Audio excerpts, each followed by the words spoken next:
नमस्कार, प्रांजल ज्ञान गंगा में आप सभी का स्वागत है।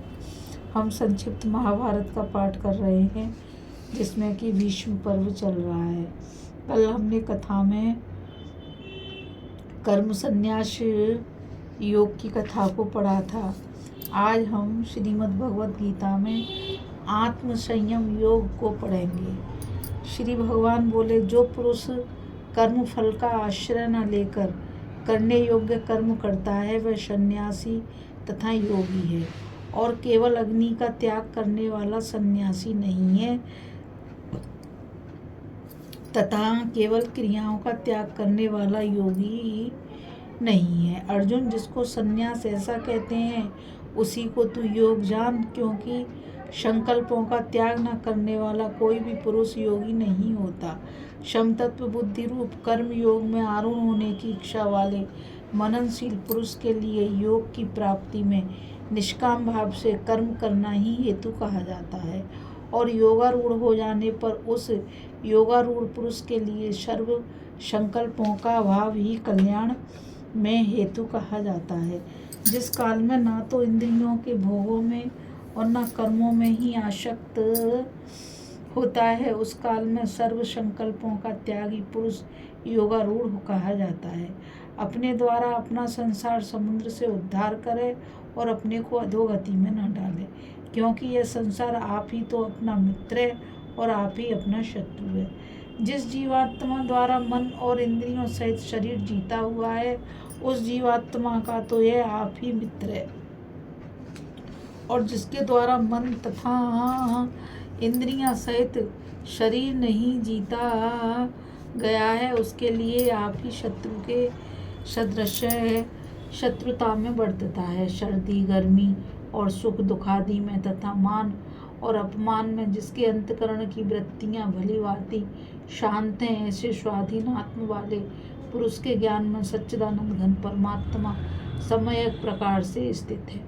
उसके ज्ञान में परमात्मा के सिवा कुछ अन्य है ही नहीं, जिसका अंतकरण ज्ञान विज्ञान से तृप्त है, जिसकी स्थिति विकार रहित है, जिसकी इंद्रियां भली भांति जीती हुई हैं और जिसके लिए मिट्टी पत्थर और सुवर्ण समान है, वह योगी युक्त भगवत प्राप्त है। ऐसा कहा जाता है। सुहृदय मित्र बैरी उदासीन मध्यस्थ दैत्य और बंधुगणों में धर्मात्मा में और पापियों में भी समान भाव रखने वाला अत्यंत श्रेष्ठ है। मन और इंद्रियों सहित शरीर को वश में रखने वाला आशा रहित और संग्रह रहित योगी अकेला ही एकांत स्थान में स्थित होकर आत्मा को निरंतर परमेश्वर के ध्यान में लगावे। शुद्ध भूमि में जिसके ऊपर क्रमशः कुशा मृगशाला और वस्त्र बिछे हैं, ऐसे अपने आसन को न बहुत ऊंचा और न बहुत नीचा रखकर स्थापन करे। उस आसन पर बैठकर चित्त और इंद्रियों की क्रियाओं को वश में करके तथा मन को एकाग्र करके अंतकरण की शुद्धि के लिए योग का अभ्यास करे। काया सिर और गले को समान एवं अचल धारण करके और स्थिर होकर अपनी नासिका के अग्रभाग पर दृष्टि जमाकर अन्य दिशाओं को न देखता हुआ ब्रह्मचारी के व्रत में स्थित भय रहित तथा भली भांति शांत अंतकरण वाला सावधान योगी मन को वश में करके मुझ में चित्त वाला और मेरे परायण होकर स्थित होगा। वश में किए हुए मन वाला योगी इस प्रकार आत्मा को निरंतर मुझ परमेश्वर के स्वरूप में लगाता हुआ मुझ में रहने वाली परमानंद की पराकाष्ठा रूप शांति को प्राप्त होता है।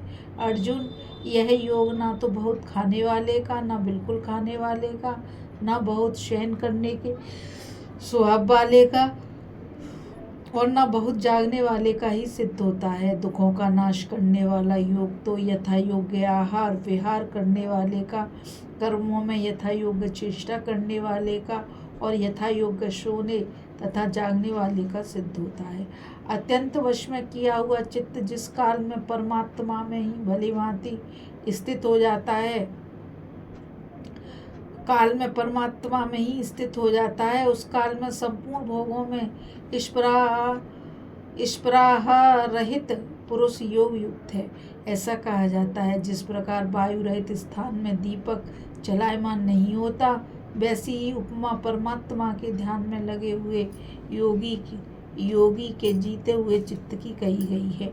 योग के अभ्यास से निरुद्ध चित्त जिस अवस्था में उपराम हो जाता है और जिस अवस्था में परमात्मा के ध्यान से शुद्ध हुई सूक्ष्म बुद्धि द्वारा परमात्मा को साक्षात करता हुआ सच्चिदानंद घन परमात्मा में ही संतुष्ट रहता है, इंद्रियों से अतीत केवल शुद्ध हुई सूक्ष्म बुद्धि द्वारा ग्रहण करने योग्य जो अनंत आनंद है, जिसको जिस अवस्था में अनुभव करता है और जिस अवस्था में स्थित यह योगी परमात्मा के स्वरूप से विचलित होता ही नहीं, परमात्मा की प्राप्ति रूप जिस लाभ को प्राप्त होकर उससे अधिक दूसरा कुछ भी लाभ नहीं मानता, और परमात्मा प्राप्ति रूप जिस अवस्था में स्थित योगी बड़े भारी दुख से भी चलायमान नहीं होता, जो दुख रूप संसार के संयोग से रहित है तथा जिसका नाम योग है, उसको जानना चाहिए। वह योग न उकताए हुए धैर्य और उत्साह युक्त चित्त से निश्चय पूर्वक करना कर्तव्य है।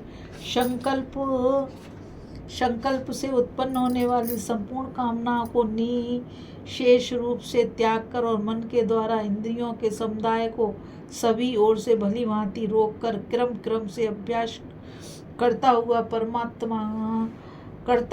उपरामता को प्राप्त हो तथा धैर्य युक्त बुद्धि के द्वारा मन को परमात्मा में स्थित करके परमात्मा के सिवा और कुछ भी चिंतन ना करे। यह स्थिर न रहने वाला और चंचल मन जिस शब्दादि विषय के निमित्त से संसार में विचरता है, उस विषय से रोककर इसे बार बार परमात्मा में ही निरुद्ध करें, क्योंकि जिसका मन भली प्रकार शांत है, जो पाप से रहित है और जिसका रजोगुण शांत हो गया है, ऐसे सच्चिदानंद घन ब्रह्म के साथ एक ही भाव हुए योगी को उत्तम आनंद प्राप्त होता है। वह पाप रहित योगी इस प्रकार निरंतर आत्मा को परमात्मा में लगाता हुआ सुख पूर्वक पर ब्रह्म परमात्मा की प्राप्ति रूप अनंत आनंद को अनुभव करता है। सर्वव्यापी अनंत चेतन में एक ही भाव से स्थित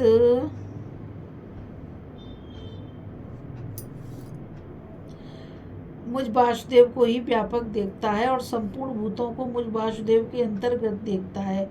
उसके लिए मैं अदृश्य नहीं होता, वह मेरे लिए अदृश्य नहीं होता। जो पुरुष एक ही भाव में स्थित होकर संपूर्ण भूतों में आत्म रूप से स्थित मुझ सच्चिदानंद घन वासुदेव को भजता है, वह योगी सब प्रकार से वर्तता हुआ भी मुझ में ही वर्तता है। अर्जुन, जो योगी अपनी भांति संपूर्ण भूतों में सम देखता है और सुख अथवा दुख को भी सब में सम देखता है, वह योगी परम श्रेष्ठ माना गया है। अर्जुन बोले, मधुसूदन, जो यह योग आपने समतत्व भाव से कहा है, मन के चंचल होने से मैं इसकी नित्य स्थिति को नहीं देखता हूँ, क्योंकि श्री कृष्ण यह मन बड़ा चंचल प्रमथन स्वभाव वाला, बड़ा दृढ़ और बलवान है, इसलिए उसका वश में करना मैं वायु के रोकने की भांति अत्यंत दुष्कर मानता हूँ। श्री भगवान बोले, महाभावो, निस्संदेह मन चंचल और कठिनता से वश में होने वाला है, परंतु कुंती पुत्र अर्जुन, यह अभ्यास और वैराग्य से वश में होता है। जिसका मन वश में किया हुआ नहीं है, ऐसे पुरुष द्वारा योग दुष्प्राय है, और वश में किए हुए मन वाले प्रयत्नशील पुरुष द्वारा साधन करने से उसका प्राप्त होना सहज है, यह मेरा मत है। अर्जुन बोले, श्री कृष्ण, जो योग में श्रद्धा रखने वाला है किंतु संयमी नहीं है, इस कारण जिसका मन अंतकाल में योग से विचलित हो गया है, ऐसा साधक योग की सिद्धि को न प्राप्त होकर किस गति को प्राप्त होता है। महाभावो, क्या यह भगवत प्राप्ति के मार्ग में मोहित और आश्रय रहित पुरुष छिन्न भिन्न बादल की भांति दोनों ओर से भ्रष्ट होकर नष्ट तो नहीं हो जाता? श्री कृष्ण, मेरे इस संशय को संपूर्ण रूप से छेदन करने के लिए आप ही योग्य हैं, क्योंकि आपके सिवा दूसरा इस संशय का छेदन करने वाला मिलना संभव नहीं है। श्री भगवान बोले, पार्थ, उस पुरुष का ना तो इस लोक में नाश होता है और न परलोक में ही। क्योंकि प्यारे आत्मोद्धार के लिए कर्म करने वाला कोई भी मनुष्य दुर्गति को प्राप्त नहीं होता। योग भ्रष्ट पुरुष पुण्यवानों के लोगों को प्राप्त होकर उनमें बहुत वर्षों तक निवास करके फिर शुद्ध आचरण वाले श्रीमान पुरुषों के घर में जन्म लेता है। अथवा वैराग्यवान पुरुष उन लोगों में न जाकर ज्ञानवान योगियों के ही कुल में जन्म लेता है। परंतु इस प्रकार का जो यह जन्म है, जो संसार में निस्संदेह अत्यंत दुर्लभ है, वहाँ उस पहले शरीर में संग्रह किए हुए बुद्धि संयोग को समतत्व बुद्धि योग के संस्कारों को अनायास ही प्राप्त हो जाता है और कुरुनंदन उसके प्रभाव से वह फिर परमात्मा की प्राप्ति रूप सिद्धि के लिए पहले से भी बढ़कर प्रयत्न करता है। वह श्रीमानों के घर में जन्म लेने वाला योग भ्रष्ट पराधीन हुआ भी उस पहले के अभ्यास से निस्संदेह भगवान की ओर आकर्षित किया जाता है तथा समतत्व बुद्धि रूप योग का जिज्ञासु भी वेद में कहे हुए सकाम कर्मों के फल को उल्लंघन कर जाता है। परंतु प्रयत्न पूर्वक अभ्यास करने वाला योगी तो पिछले अनेक जन्मों के संस्कार बल से इसी जन्म में संसिद्ध होकर संपूर्ण पापों से रहित हो तत्काल ही परम गति को प्राप्त हो जाता है। योगी तपस्वियों से श्रेष्ठ है, शास्त्र ज्ञानियों से भी श्रेष्ठ माना गया है और सकाम कर्म करने वालों से भी योगी श्रेष्ठ है। इससे अर्जुन तू योगी हो, संपूर्ण योगियों में भी जो श्रद्धावान योगी मुझ में लगे हुए अंतरात्मा से मुझको निरंतर भजता है, वह योगी मुझे परम श्रेष्ठ है। इस अध्याय में बस इतना ही। अभी हम कथा में श्रीमद् भगवद गीता के आत्म संयम योग अध्याय को पढ़ रहे थे। अब कल हम श्रीमद् भगवद गीता के ज्ञान विज्ञान योग को पढ़ेंगे।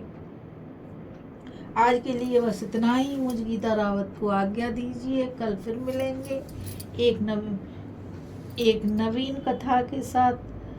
और मैं आप सबसे यही कहना चाहूँगी कि इस चैनल को ज़्यादा से ज़्यादा लाइक शेयर सब्सक्राइब कीजिए ताकि ये अमूल्य ज्ञान अधिक से अधिक लोगों तक पहुँच सके। इस कथा में बस इतना ही। राधे राधे। जय श्री कृष्णा। नमस्कार।